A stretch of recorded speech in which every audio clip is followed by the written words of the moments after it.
नमस्कार दोस्तों, मैं सुरेंद्र कुमार भारत आप सबका स्वागत करता हूं आपके अपने YouTube चैनल पॉलिटी लाइव में। और आज की इस वीडियो में हम डिस्कस करने वाले हैं क्लास +2 के ही एक टॉपिक जो कि बाय दी एनसीईआरटी बिल्कुल नया टॉपिक ऐड किया गया है। और वो टॉपिक है Israel as a growing power. Means lesson number जो 3 है, न्यू सेंटर्स ऑफ पावर। उसमें 4 पावर के बारे में हम बात करेंगे।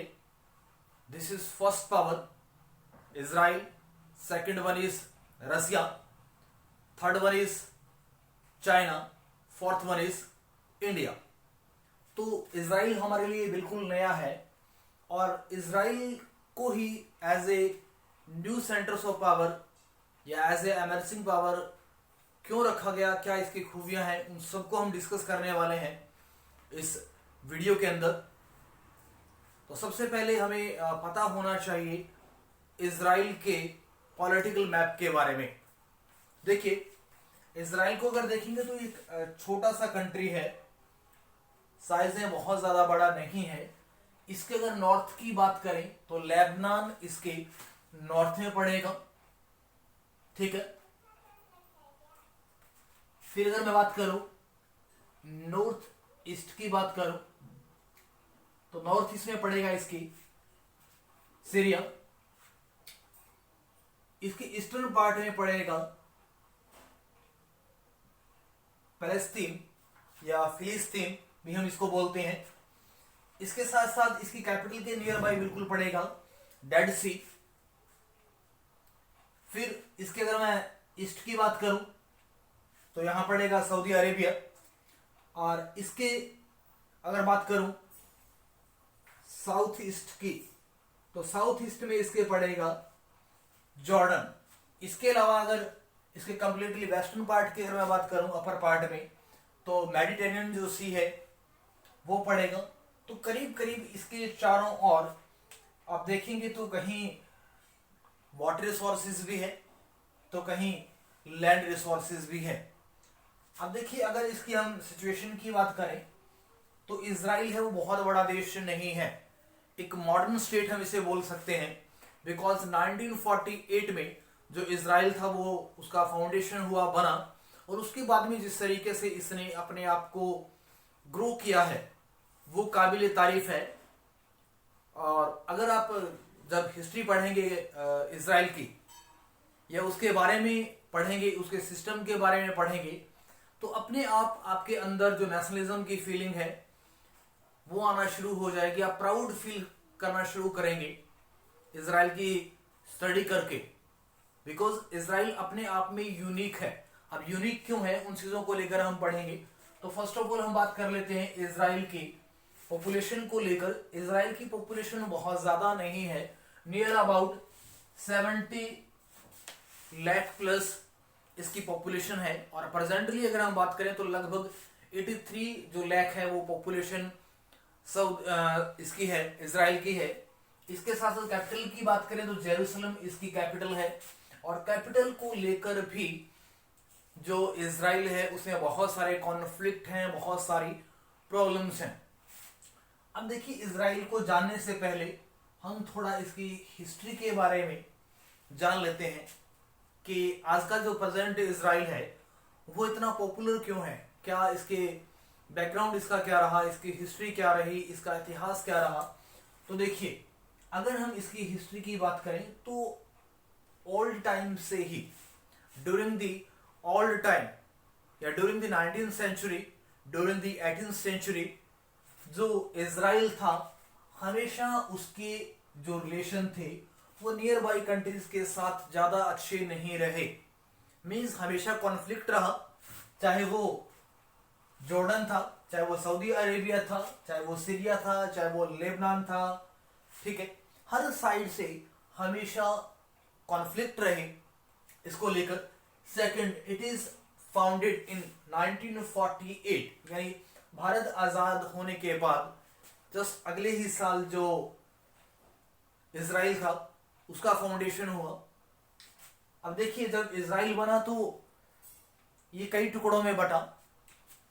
इजराइल और पैलेस्टाइन। स्टार्टिंग में इस पूरे के पूरे एरिया को पैलेस्टीन रीजन कहा जाता था, बट हुआ ये कि 1940 आसपास आकर जो यहूदी लोग थे उन्होंने अलग स्टेट की डिमांड करना शुरू किया, और उन्हें डिमांड्स के अकॉर्डिंग ही जो पैलेस्टीन रीजन था वो 3 अलग अलग क्षेत्रों में बट गया, और उनमें से इजराइल का एक हिस्सा था या इजराइल एक था।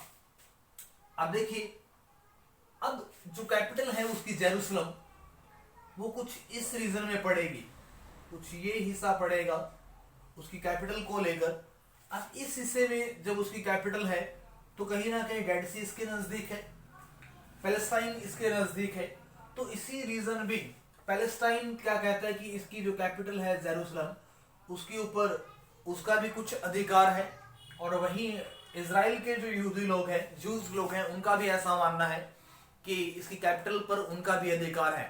तो बहुत लंबे टाइम से जो इसकी कैपिटल है जेरूसलम, उसको लेकर कॉन्फ्लिक्ट चल रहा है।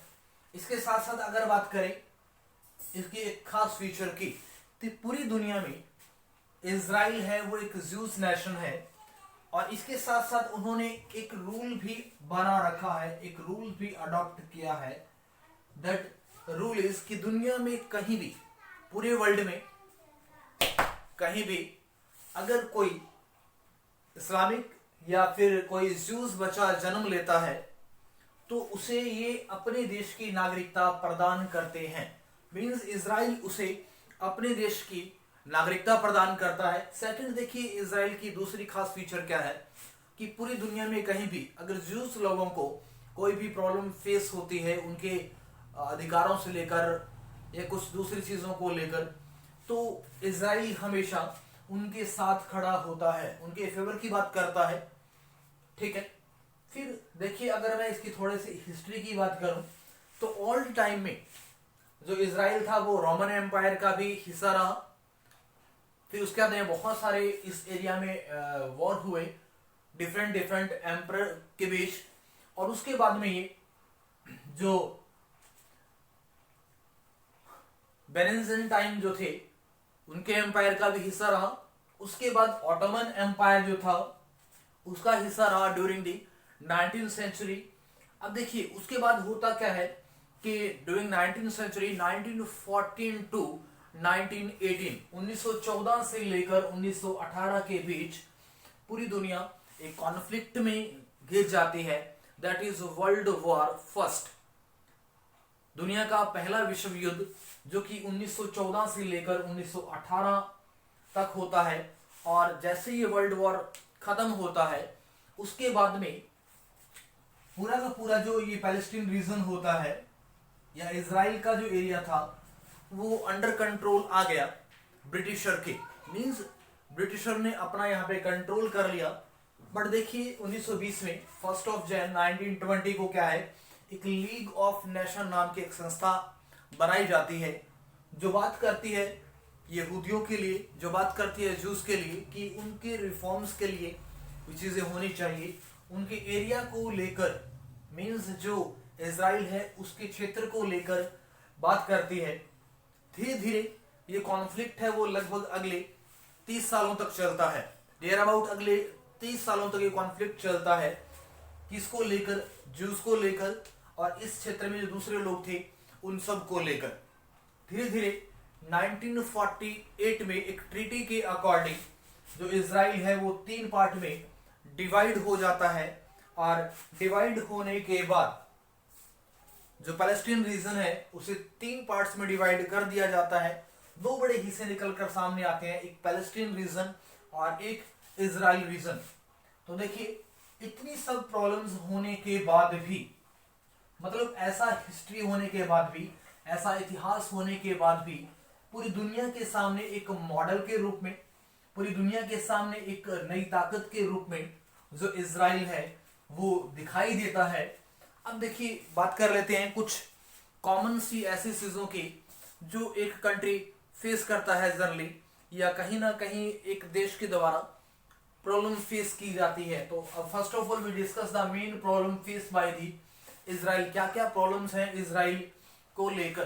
पहली बात देखिए, इजराइल है वो ओनली वन स्टेट है, only one nation of the Jews in the whole world. पूरी दुनिया में ये जूस को लेकर एक ही देश है, उसके अधिकारों की बात करता है। और ऐसे में इसके चारों ओर, चाहे हम लेबनान की बात करें, सीरिया की बात करें, पैलेस्टाइन की बात करें, सऊदी अरेबिया की बात करें, जॉर्डन की बात करें, या किसी और कंट्री की बात करें, तो नियर अबाउट ये लगभग 13 कंट्री से, 13 देशों से ये घिरा हुआ है। और 13 के 13 जो देश हैं वो अगेंस्ट है किसके? इजराइल के। All 13 nations are enemy of the Israel. अब देखिए, आप बीच में हैं और आपके चारों ओर छोटे बड़े कुछ 13 कंट्रीज हैं और वो सारे आपके खिलाफ हैं। ऑल नियर बाई और neighbouring countries are the enemy of the Israel. पूरे के पूरे वो खिलाफ हैं। और जब वो खिलाफ होंगे तो ऑब्वियस सी बात है, आपके ऊपर अटैक होंगे, आपके साथ युद्ध होंगे। उसके बाद भी इजराइल अपने आप को कैसे बचा पाया वो भी हम पढ़ेंगे। तो फर्स्ट की नियर बाई के जितने भी कंट्री हैं वो इजराइल के दुश्मन है। अब दुश्मन जो है, इसके रीजन भी उन सब कंट्रियों ने क्या किया? बायोकॉट किया इजराइल का। जब बायोकॉट इजराइल का किया गया तो उन कंट्रीज के साथ जो भी रिलेशन थे वो सारे के सारे जो रिलेशन थे वो डिस्ट्रॉय हुए। चाहे डिप्लोमेटिक रिलेशंस की बात करें, चाहे पॉलिटिकल रिलेशंस की बात करें, या किसी और टाइप की हम रिलेशंस की बात करें, हर तरीके के जो रिलेशन थे वो time to time, day to day क्या होने लगे? डिस्ट्रॉय होने लगे। और इसी रीजन भी देखिए होता क्या है कि जो इजराइल है वो अपने आप को डेवलप नहीं कर पाता। रीजन कि जब ट्रेड नहीं होगा आपके साथ, इन्वेस्टमेंट नहीं है, फॉर जो नियर बाई के कंट्रीज हैं उनके रिलेशन आपके साथ अच्छे नहीं है, तो अब इसी बात है कि प्रॉब्लम्स होंगी। इसके साथ साथ अगर बात करें population of the Israel, starting में इजराइल की पॉपुलेशन बहुत ज्यादा नहीं थी, पर टाइम जैसे जैसे निकलता गया इजराइल की पॉपुलेशन ग्रो होती चली गई।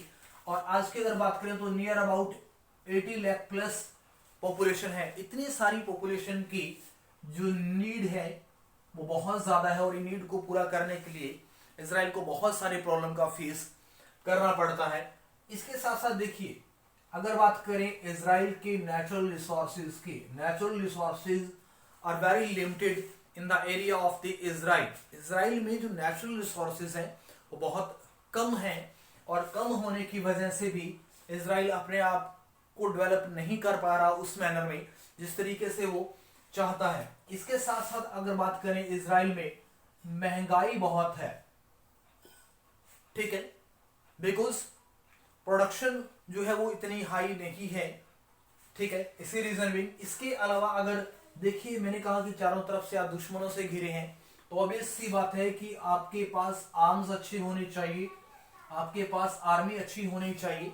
सो इजराइल बहुत बड़ी अमाउंट क्या करता है, डिफेंस को लेकर खर्च करता है, वेपन्स को लेकर खर्च करता है। तो बहुत सारा पैसा उसका यही चला जाता है अपने आप को प्रोटेक्ट करने को लेकर।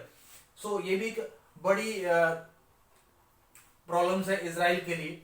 इसके साथ साथ अगर बात करें domestic market of the Israel, Israel के पास अपनी कोई भी जो डोमेस्टिक मार्केट है वो बहुत बड़ी नहीं है उसकी। देश बहुत छोटा है, और देश जब बहुत छोटा होता है तो उसके पास जो मार्केट्स हैं वो बहुत ज्यादा हाई फाई नहीं है। सो इंटरनेशनल ट्रेड है वो बहुत अच्छा नहीं हो पाता। इसकी रीजन भी यहाँ प्रॉब्लम है। इसके साथ साथ scarcity of the water resources. अब देखिए, इसके चारों डेड सी भी है, उसका पानी कोई भी काम का नहीं है इजराइल के लिए। इसके साथ अगर मेडिटेरियन रीजन की बात करें वो भी है, बट उनका पानी है वो इतना प्योर नहीं है। उस पानी को अगर यूज करना है इजराइल को तो उसके लिए एक बहुत ह्यूज अमाउंट में सारी चीजें खर्च करनी पड़ती है। सो इसको लेकर भी इजराइल डे टू डे जो प्रॉब्लम है वो फेस कर रहा है। इसके साथ साथ नियर बाई की जितने भी कंट्रीज हैं वो लगातार इजराइल के ऊपर अटैक करते हैं, लगातार उनके साथ युद्ध होता है, और इन युद्धों में भी इजराइल जो है वो बहुत बड़ी अमाउंट खर्च करता है। तो ये कुछ कॉमन सी प्रॉब्लम थी जो इजराइल फेस करता है। अब देखिए, इतना सब कुछ होने के बाद भी आप पूरी दुनिया में छाए हुए हैं, आप पूरी दुनिया में अपने आप का लोहा मनवा रहे हैं, आप पूरी दुनिया में ये शो कर रहे हैं कि आप जैसा कोई भी कंट्री नहीं है, आप सबसे अच्छा ग्रो कर रहे हैं। मींस इतनी सारी प्रॉब्लम्स के बाद भी जो इजराइल है वो क्या कर रहा है, डे टू डे क्या कर रहा है, वो अपने आप को इंप्रूव कर रहा है हर सेक्टर में।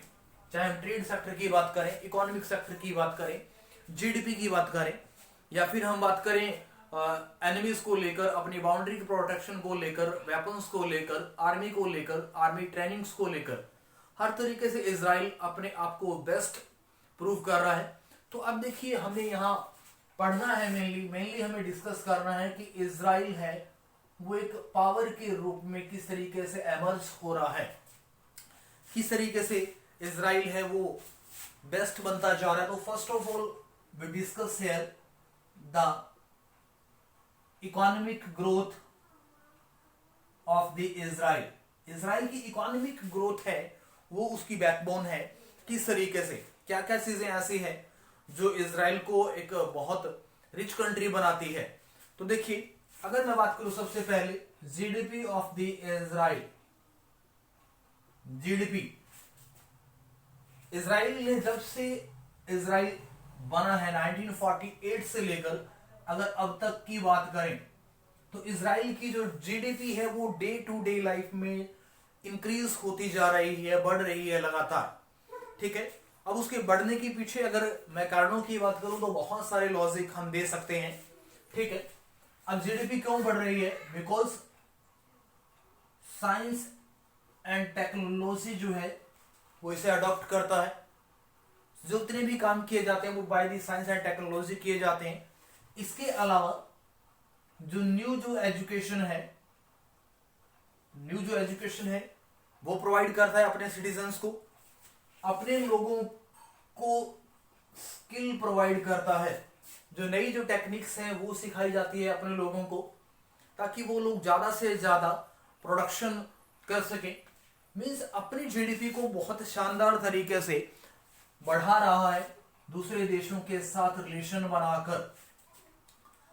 दूसरा रीजन देखिए इसकी इंप्रूव करने का, रेशन विद यूएसए। चारों तरफ से दुश्मन है बट सिर्फ यूएसए इसको सपोर्ट करता है। और यूएसए ने यहां पे जब इसको सपोर्ट करना शुरू किया तो यूएसए ने यहां इजराइल के अंदर बहुत सारी इंडस्ट्री सेटअप की, बहुत सारा पैसा यहां पे इन्वेस्ट किया। और जब बहुत सारा पैसा इन्वेस्ट किया गया तो यहां के लोगों को जो एम्प्लॉयमेंट है वो मिली, ठीक है।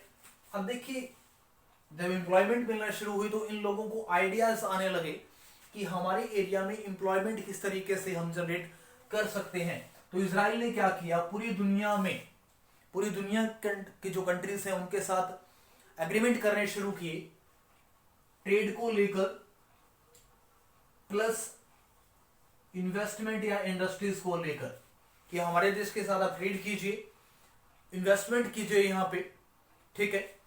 और इन्वेस्टमेंट को लेकर एक बड़ा काम किया गया कि अगर आप इजराइल के अंदर 10 करोड़ रुपीस इन्वेस्ट करना चाहते हैं तो इजराइल कहता है कि ये 10 करोड़ रुपीस है वो आप हमसे ले लीजिए, we give the economic support, 10 crore हम आपको देंगे। अगर आपका बिजनेस सक्सेस रहा तो आप हमें सिर्फ 10 करोड़ है उसका आप हमें इंटरेस्ट दें, आप उसका हमें इंटरेस्ट देते रहें, ठीक है। दूसरा अगर कहते हैं कि अगर आपका बिजनेस फेल होता है तो हम आपसे 10 करोड़ रुपीस है वो नहीं लेंगे।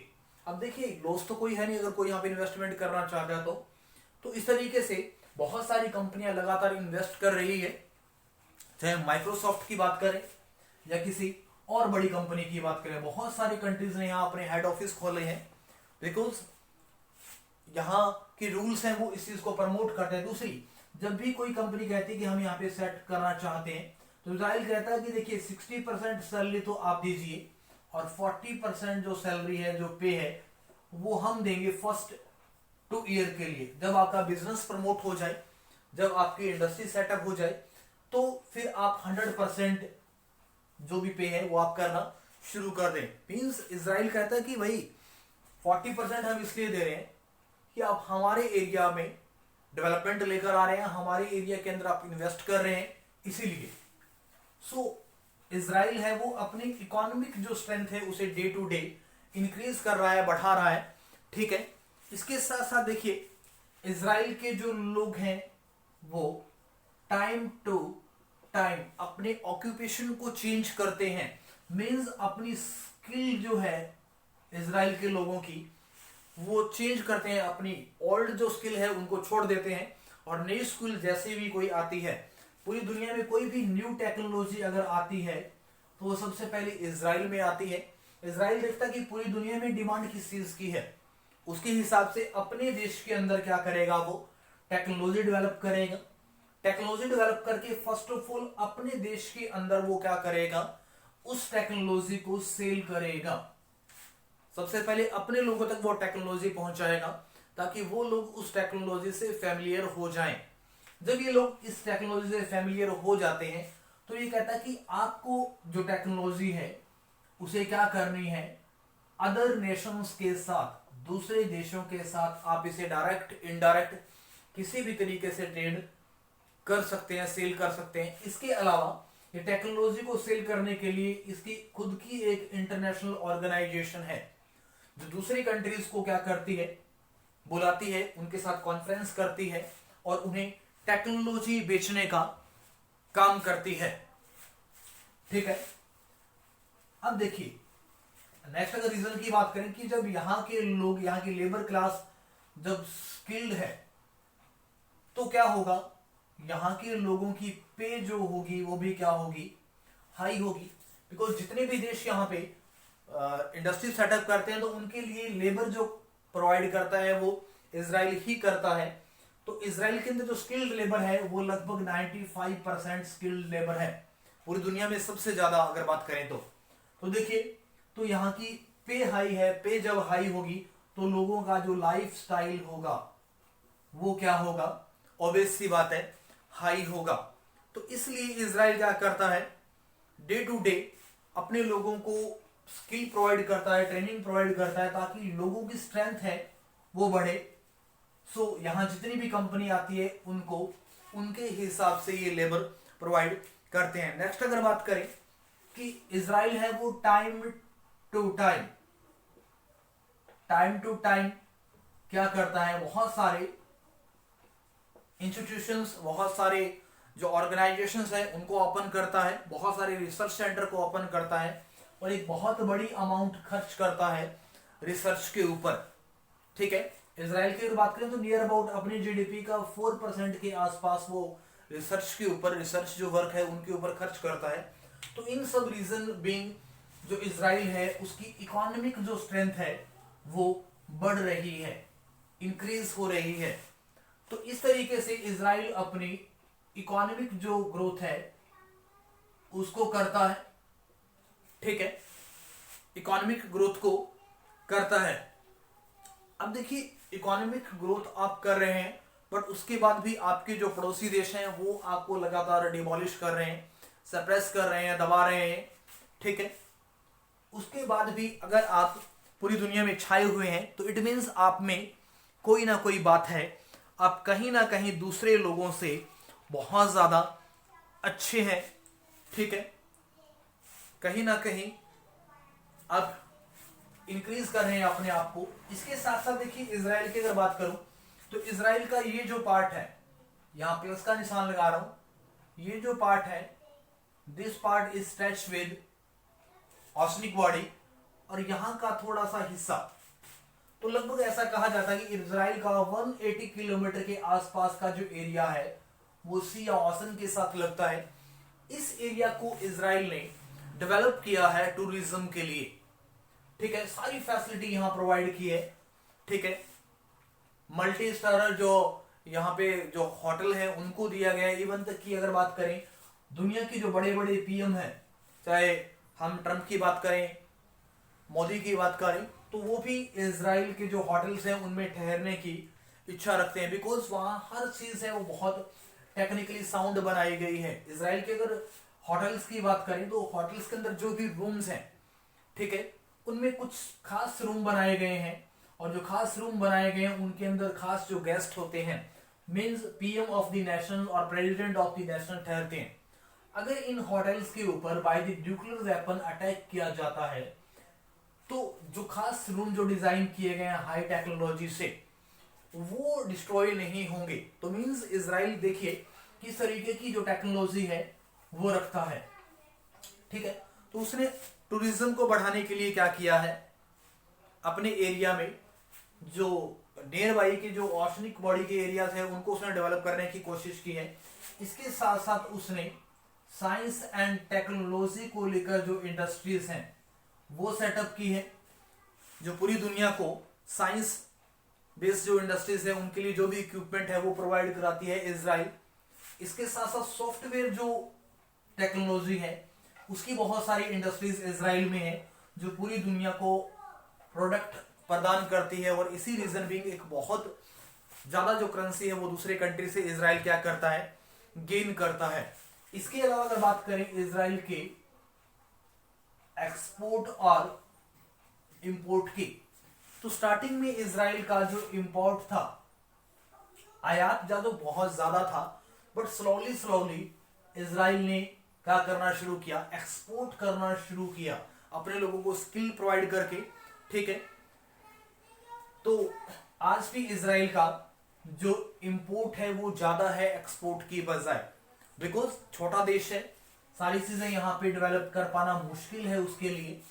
अब थोड़ा सा बात कर लेते हैं इजराइल के बजट को लेकर कि इजराइल का जो बजट है वो किस तरीके से काम करता है। इजराइल है वो अपने आप को प्रोटेक्ट करने के लिए per year means per year जितना टोटल बजट पेश करता है उसका नियर अबाउट 20.17% है वो डिफेंस के ऊपर खर्च करता है, हथियारों के ऊपर, आर्मी के ऊपर, आर्म्स के ऊपर।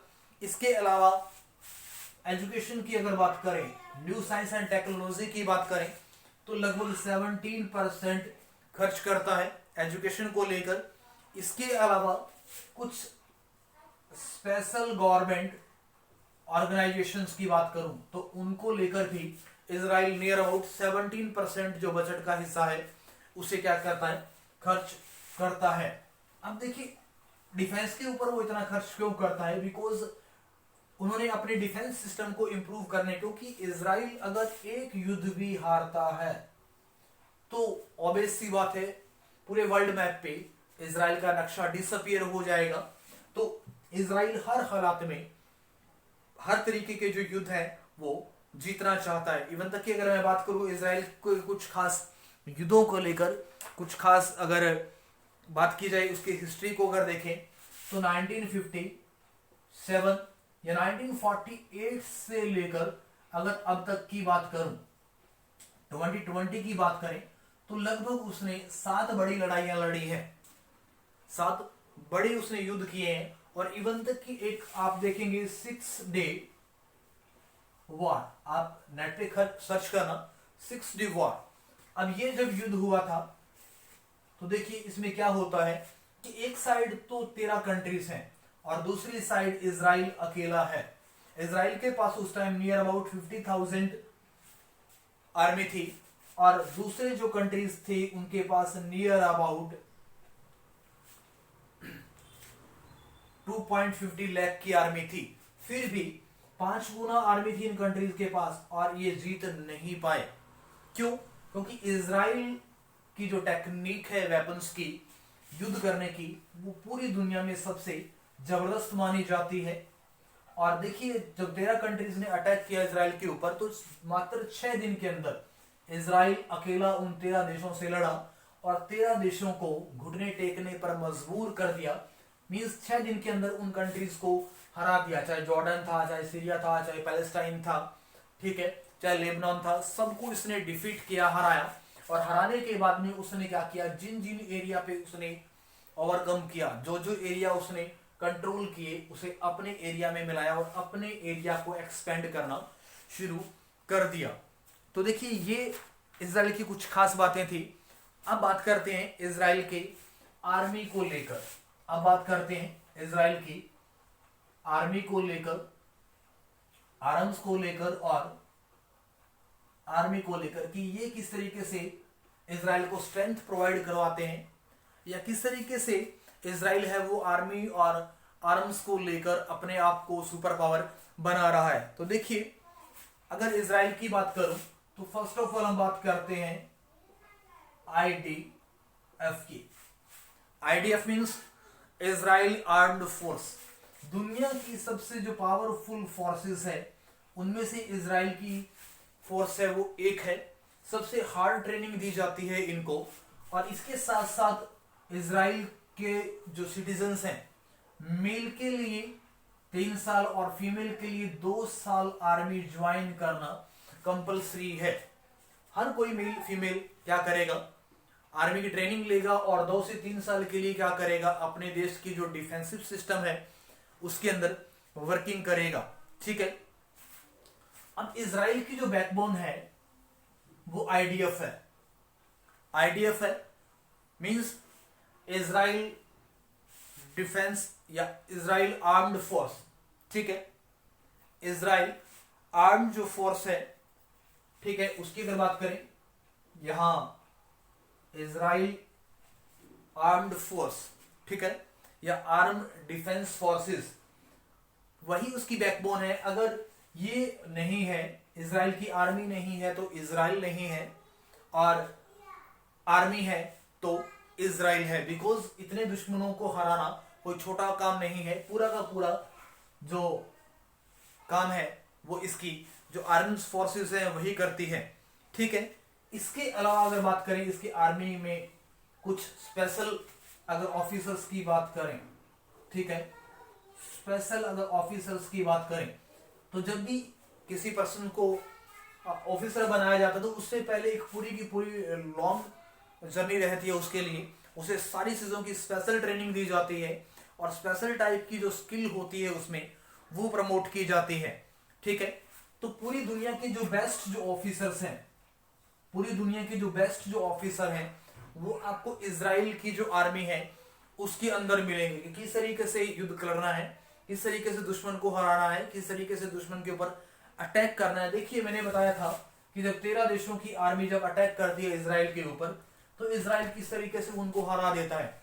ये 13 जो कंट्रीज होते हैं, अब इनकी लगभग 4000 जो एयरक्राफ्ट थी, 4000 जो हवाई जहाज है वो खड़ी थी। और रात को क्या करते हैं, during the night time Israel की जो एयरक्राफ्ट है वो जाकर इनके ऊपर अटैक करते हैं और इन 4000 जहाजों को क्या कर देते हैं, डिस्ट्रॉय कर देते हैं। तो इस ये जब घटना होती है तो ये 13 कंट्रीज भाग खड़े होते हैं अपने आप को बचाने के लिए। तो मीन्स इजराइल की आर्मी है उसमें ट्रेनिंग बहुत ज्यादा हार्ड होती है। दुनिया की सबसे ज्यादा हार्ड ट्रेनिंग इजराइल की मानी जाती है। ऑफिसर उसके बहुत अच्छे हैं। इसके साथ साथ अब बात करते हैं उसके आर्म्स की, उसके हथियारों की। अब इजराइल 2 बड़े काम करता है। तब ठीक है, इजराइल देखिए, अब देखिए बात कर रहे थे हम इसके आर्म्स की, हथियारों की। तो पूरी दुनिया में सबसे जो बेस्ट टेक्नोलॉजी के जो हथियार हैं वो इजराइल के पास है। इजराइल हथियारों को बनाता है और उन्हें क्या करता है, सेल परचेज करता है। एक बहुत बड़ी अमाउंट यहां गेन करता है इजराइल। इसके साथ साथ इजराइल ने अपनी पूरी बाउंड्री को एक तरीके से बुलेट प्रूफ कर दिया है। Means anti ballistic missile system इसने अपनी पूरी बाउंड्री के अंदर सेट कर रखे हैं। पूरी दुनिया में 9 कंट्रीज ऐसे हैं जिन्होंने अपने आप को एंटी बैलिस्टिक मिसाइल से कवर कर रखा है। अगर बाई स्पेस कोई भी देश इसके ऊपर मिसाइल से अटैक करता है तो इजराइल क्या करेगा, उस मिसाइल को एयर में ही, स्काई में ही क्या कर देगा, उसे डिस्ट्रॉय कर देगा। इसके साथ साथ जितना भी डिफेंसिव सिस्टम है इजराइल का, वो बाय द कंप्यूटर क्या किया जाता है, डिजाइन किया जाता है, बाय द कंप्यूटर कंट्रोल किया जाता है। ठीक है। और इजराइल के कंप्यूटर्स के सिस्टम को हैक करना इम्पॉसिबल है। यानी अपने कंप्यूटर सिस्टम की टेक्नोलॉजी ये किसी के साथ भी शेयर नहीं करता। अपने आर्म्स को लेकर, अपने आर्मी को लेकर जो डिफेंसिव सिस्टम है वो पूरी दुनिया में किसी के साथ भी शेयर नहीं करता। तो कहीं ना कहीं इजराइल है वो बेस्ट है आर्मी को लेकर। अब इसके साथ साथ देखिए इजराइल की जो इंटेलिजेंस जो एजेंसी है, इंटेलिजेंस जो ब्यूरो है, दैट इज मोसाद। अब कहीं ना कहीं ये भी इसकी बैकबोन है। इजराइल देखिए दुनिया में आप कहीं भी हैं और अगर आप जूस फैमिली में बिलोंग करते हैं या जूस रिलीजन में हैं, तो मोसाद कहीं ना कहीं आपके साथ किसी ना किसी तरीके से जुड़ी हुई है। अगर मैं बात करूं यहाँ पे, देखिए एक ओलंपिक में क्या होता है कि इजराइल के कुछ प्लेयर को मार दिया जाता है, उन पे अटैक किया जाता है। लगभग 13 प्लेयर होते हैं, वो उनको मार दिया जाता है। तो इजराइल क्या करता है, अगले 30 सालों तक, अगले 30 ईयर तक जिन लोगों ने इजराइल के 13 प्लेयर को मारा था, एक एक देश में जाकर जो मोसाद है, जो इंटेलिजेंस एजेंसी है, वो क्या करती है, फाइंड आउट करती है और उन्हें मार गिराती है। तो कहीं ना कहीं इजराइल की जो खुफिया एजेंसी है मोसाद, वो बहुत ज्यादा काबिल तारीफ है। वो हर तरीके से सक्षम है अपने दुश्मनों को ढूंढने में, अपने दुश्मनों को ढूंढकर मारने में, हर तरीके की जो सीक्रेट जो न्यूज़ है उसे फाइंड आउट करने में। ठीक है, अब देखिए इसकी अगर आर्मी की बात करें तो इसकी जो आर्मी है वो बहुत स्मॉल है, बट उसको ट्रेनिंग जो दी जाती है तो वह बहुत ज्यादा हाई लेवल की दी जाती है। ठीक है, इसके अलावा इसका जो अटैक सिस्टम है, किसी भी देश के ऊपर अटैक करने का जो सिस्टम है, वो विद इन फ्यू सेकेंड, बहुत थोड़े ही टाइम में इजराइल किसी भी देश के ऊपर अटैक करता है और उसके सारे सिस्टम को क्या करता है, फिनिश कर देता है, डिस्ट्रॉय कर देता है। मींस इजराइल की जो टेक्नोलॉजी है वो बहुत अच्छी है।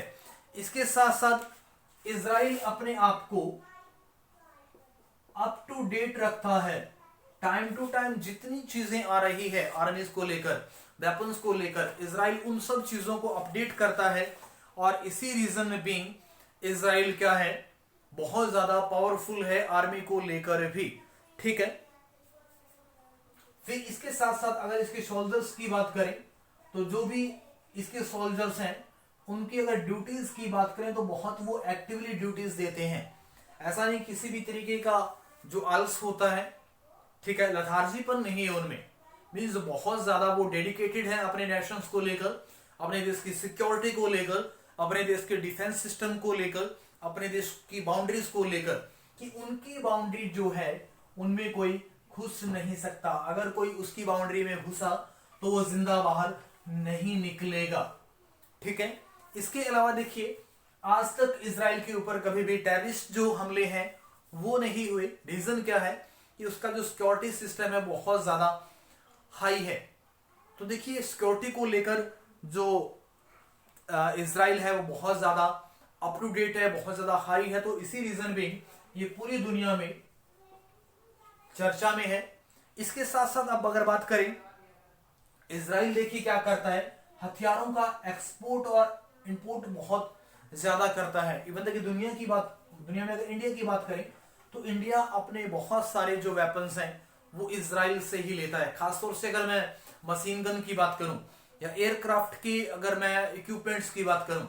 ठीक है, अब हम बात करते हैं इजराइल के कल्चर की। तो देखिए इजराइल है वो 1948 में बनता है और जब 1948 में बनता है तो दुनिया के अलग अलग देश से, दुनिया के अलग अलग कंट्री से जो भी ज्यूज लोग हैं वो माइग्रेट होकर कहां आ जाते हैं, इजराइल के एरिया में आ जाते हैं और बहुत जल्दी अपने आप को क्या कर देते हैं, वो डेवलप करना शुरू कर देते हैं। अब देखिए दुनिया के अलग अलग एरिया से यहाँ जब आकर लोग बसते हैं तो भी सी बात है उनके साथ अलग अलग कल्चर आता है, अलग उनके साथ भाषाएं आएगी, अलग उनके साथ फूड हैबिट आएगा, अलग तरीके की उनके साथ स्किल आएगी। तो मीन्स कहीं ना कहीं इजराइल है वो मल्टी कल्चरल नेशन है। जिस तरीके से यूएसए से उसी तरीके से इजराइल में ऑल ओवर दी वर्ल्ड के बहुत सारे जो अच्छे अच्छे जो कल्चर हैं वो इजराइल में आपको दिखाई देंगे। हर तरीके के धर्म को इजराइल क्या करता है, प्रमोट करता है, ठीक है। और इसके साथ साथ इसके बाद भी इजराइल ने देखिए क्या किया है, अपने आप के कल्चर को बहुत अच्छा करने के लिए उसने बहुत सारे इस तरीके के कुछ स्पेशल प्लेसेस को प्रमोट किया है जहां उनके कल्चर से रिलेटेड चीजों को रखा जाता है। यानी संग्रहालय की अगर मैं बात करूं तो वो बनाए गए, ठीक है। इनकी जो लैंग्वेज है हिब्रू, ठीक है, इनकी जो लैंग्वेज है हिब्रू, उसको ये प्रमोट करते हैं कि उनका जो कल्चर है वो इसी लैंग्वेज से प्रमोट किया जाएगा। सारी की सारी जो बुक्स हैं इनकी वो यहीं प्रमोट की जाती है।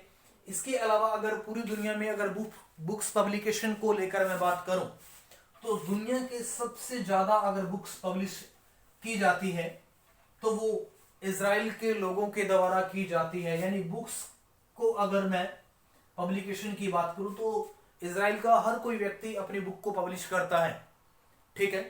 इसके अलावा बात करें कि ई लाइब्रेरी जो है इजराइल की, ई लाइब्रेरी है वो बहुत ज्यादा साउंड है, हर तरीके की आपको बुक्स वहां पे मिलेगी।